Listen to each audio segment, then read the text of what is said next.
చాలా చక్కగా హెల్ప్ చేస్తాయండి. చుట్టూ ఉన్న నెగిటివ్ పీపుల్ని అవాయిడ్ చేయాలి. మీకు బ్యాక్ సముద్రం చూడండి, ఎంత చక్కగా ప్రశాంతంగా ఉందో, కానీ సముద్రం చుట్టూ చెత్త ఉంటుంది.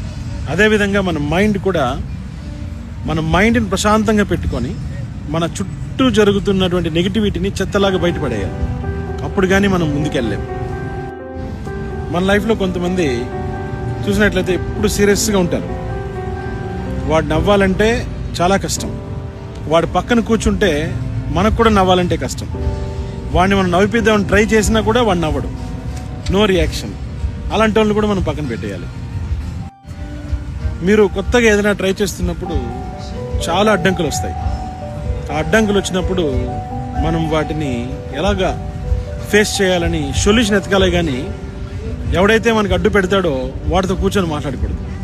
మీరు ఎప్పుడైతే నెగిటివ్ పీపుల్తో మాట్లాడతారో అన్నీ కూడా నెగిటివ్గానే ఉంటాయి. మీరు పాజిటివ్ ఫ్రెండ్స్ని వెతుక్కొని పాజిటివ్గా మిమ్మల్ని ఎవరు ఎంకరేజ్ చేస్తారో వాళ్ళ పక్కన కూర్చోండి. Then you can boost up your energy.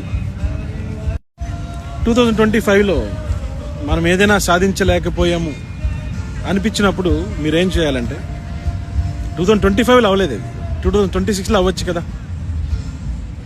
అంటే జస్ట్ కీప్ ట్రయింగ్. అవ్వలేదని మనం డిసప్పాయింట్ అవ్వడం కంటే ఎందుకు అవ్వదని ప్రయత్నించడం అనేది చాలా ఇంపార్టెంట్ అండి. అసలు 2025 అనేది చాలా ఫాస్ట్గా వెళ్ళిపోయినట్టు అనిపించింది.